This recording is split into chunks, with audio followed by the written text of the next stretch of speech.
Hello everyone, welcome back to Pavi designers. இன்னைக்கு நம்மளோட சேனலில் ஒரு 1300 இருக்க ஒரு ஆரி ப்ளவுஸ் டிசைன் எப்படி பண்ணுறது ஸ்டெப் பை ஸ்டெப்பாக பார்க்கலாம்.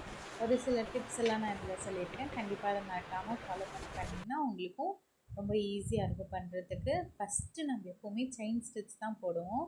அந்த செயின் ஸ்டிச் வந்து நீங்கள் நார்மலான ஒரு ப்ளவுஸ், பேசிக் ப்ளவுஸ் பண்ணுறீங்க அப்படின்னா ஒரு 2 செயின் ஸ்டிச் 2 ரோ நீங்கள் வந்து போட்டுக்கலாம். அப்படிங்கும்போது உங்களுக்கு கரெக்டாக இருக்கும். இல்லை செமி ப்ரைடல் ப்ளவுஸ் எல்லாம் நீங்கள் பண்ணுறீங்க அப்படின்னா எந்த செயின் ஸ்டிச் வந்து நீங்கள் 3 to 4 3 அட்லீஸ்ட் இல்லைன்னா 4 வந்து நீங்கள் கொடுத்தீங்க அப்படின்னா உங்களுக்கு ஸ்டிச்சிங்க்கு கரெக்டாக இருக்கும். பார்க்குறதுக்கு உங்களுக்கு நல்லாவே நீட்டாக இருக்கும். ஏன்னா நம்ம நெக்ஸ்ட் ஹெவியாக கொடுக்கும் போது அந்த ஃபஸ்ட்டில் இருக்க செயின் வந்து உங்களுக்கு அட்லீஸ்ட் ஒரு 3 to 4 பண்ணியிருந்தீங்க அப்படின்னா உங்களுக்கு வந்து ஸ்டிச்சிங்க்கும் ரொம்ப ஈஸியாக இருக்கும், பார்க்குறதுக்கும் நல்ல ஒரு லுக்காக இருக்கும். நெக்ஸ்ட்டு வந்து செயின் போட்ட அப்புறம் இந்த மாதிரி சுகர் பீட் ஒர்க், அதுக்கப்புறம் நான் 4 ஆட் பண்ணியிருக்கேன். அகெயின் வந்து நான் சுகர் பீட் கொடுத்துருக்கேன். இப்போ வந்து இதில் ஒரு ஸ்கேலப் டிசைன் மாதிரி இருக்கிறது தான் நம்ம பண்ண போகிறோம். அதுக்கு வந்து நம்மளுக்கு எவ்வளோ ரொம்ப குட்டியாக வேணும்னா அதுக்கு தகுந்த மாதிரி நீங்கள் ஒரு அட்டை அந்த மாதிரி கட் பண்ணி எடுத்துக்கலாம். நான் வந்து இன்றைக்கி ஒரு டானிக்கோட மூடி, வாட்டர் பாட்டில் மூடி, அந்த மாதிரி உங்களுக்கு எது வேணுமோ நீங்கள் அதை எடுத்துக்கலாம். அதாவது இந்த மாதிரி டிசைன்ஸ் எல்லாம் நீங்கள் பண்ணும்போது நீங்கள் நோட் பண்ண வேண்டிய விஷயம் என்ன அப்படின்னா உங்கள் ப்ளவுஸ் வந்து எவ்வளோ பெருசு இருக்குது. ரொம்ப குட்டி தான் ப்ளவுஸ், அவங்களுக்கு சைஸ் குட்டி அப்படின்னா நீங்கள் வந்து இந்த ஸ்கேலப்போட டிசைன்ஸ் எல்லாம் குட்டி குட்டியாக எடுத்துக்கலாம்.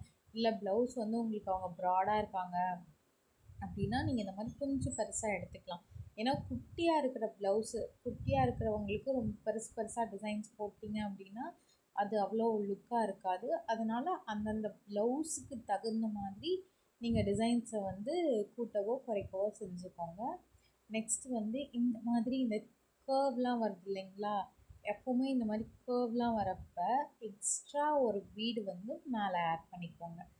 பண்ணிவிட்டு அதுக்கு கீழே நீங்கள் வரும்போது அந்த கர்வ்லாம் உங்களுக்கு கரெக்டாக வரும். அதே மாதிரி நம்ம ஏதாவது ஸ்டோன்ஸ் எல்லாம் இப்போ ஒட்டுறோம் இல்லைங்களா, ஒட்டும்போது எனக்கு வந்து இந்த கம் ஓகேவாக இருக்குது. ஒருத்தர் ஃபேப்ரிக் க்ளூ யூஸ் பண்ணுவாங்க. நான் இப்போ யூஸ் பண்ணியிருக்கிறது B7000 க்ளூ. இது வந்து நல்லா சீக்கிரமாக குயிக்காக காஞ்சிருது. இதில் என்ன ஒரே ஒரு மைனஸ் அப்படின்னா அது ஒயிட் கலர் லேயர் மாதிரி ஒன்று வருது. நீங்கள் அதை கரெக்டாக ஹேண்டில் பண்ணால் உங்களுக்கு ஈஸியாக இருக்கும். இந்த மாதிரி ஸ்டோன்ஸ் ஊற்றிட்டு மேலே பீட்ஸ் ஒர்க் பண்ணுறோம் அப்படின்னாலே ரொம்ப ஸ்டோனு வந்து உள்ள பீட்ஸ் கூட நம்ம ஆல்ரெடி சுகர் பீட் ஒர்க் போட்டிருக்கோம் இல்லைங்களா, அது கூட சேர்ந்து தள்ளி ஒட்டாதீங்க. ஒட்டினீங்க அப்படின்னா உங்களுக்கு அந்த சுற்றிலும் பீட்ஸ் போடுறதுக்கு ரொம்ப சிரமமாக இருக்கும், ஷேப் வந்து கரெக்டாக கிடைக்காது.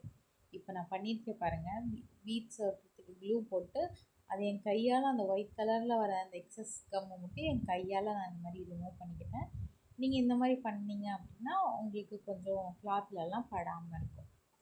அதே மாதிரி இப்போ நம்ம ஸ்டோன்ஸ் வச்சுட்டு ஸ்டோன்ஸ் மேலே சுகர் பீட் ஆட் பண்ணுறோம் அப்படின்னா நம்ம எப்போவுமே ஃபஸ்ட்டு ஸ்டார்ட் பண்ண, இது வந்து ரொம்ப பேசிக்கான ஒரு விஷயம்.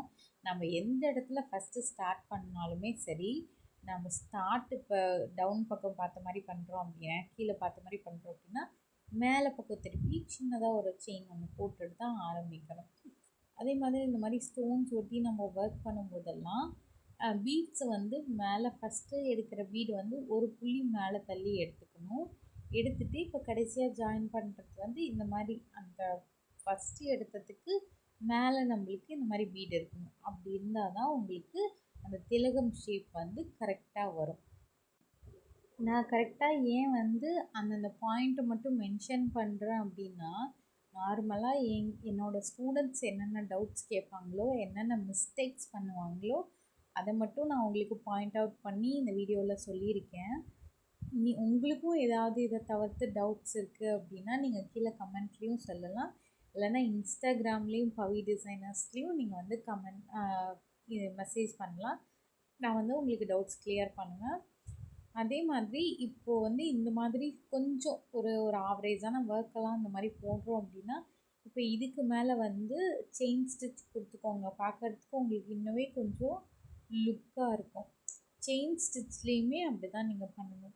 ஃபஸ்ட்டு வந்து இந்த திலகம் ஷேப்லாம் வரத்துக்கு இந்த மாதிரி ஃபஸ்ட்டு மேலே ஒரு புள்ளி தள்ளி குத்திட்டு அடுத்து அப்படியே பேக்வேர்டு போயிட்டு நீங்கள் அதாவது பின்னாடி போய் குத்திட்டு மறுபடியும் முன்னாடி எடுத்துகிட்டு வந்தீங்க அப்படின்னா உங்களுக்கு வந்து செயினில் வந்து திலகம் ஷேப் வந்து கிடைக்கும். நீங்கள் ஷார்ப்பாக அந்த எட்ஜஸ் மட்டும் திலகம் ஷேப்பில் ஷார்ப்பாக கொண்டு வந்தீங்க அப்படின்னா அந்த ஷேப் வந்து உங்களுக்கு வராது. கொஞ்சம் முன்ன பின்ன அட்ஜஸ்ட் பண்ணீங்க அப்படின்னா தான் வரும். இந்த ஒர்க்லாம் கண்டிப்பாக நீங்கள் வந்து இப்போ தான் பழகுறீங்க அப்படின்னாலும் கூட உங்களால் கண்டிப்பாக போட்டுற முடியும்.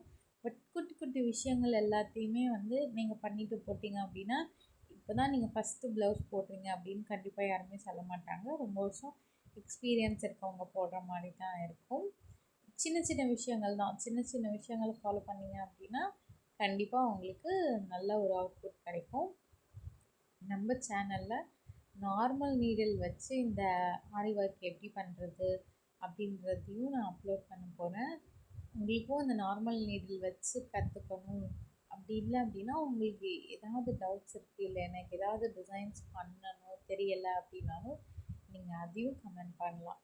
நான் வந்து எப்படி வந்து கமெண்ட்ஸ் எடுத்து பண்ணுறேன் அப்படின்னா நிறைய பேர் வந்து டைரெக்டாக வாட்ஸ்அப்லேயும் மெசேஜ் பண்ணுவாங்க, இந்த மாதிரி வீடியோஸ் போடுங்க அப்படின்னு.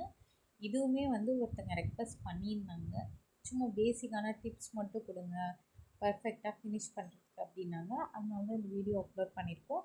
இந்த மாதிரி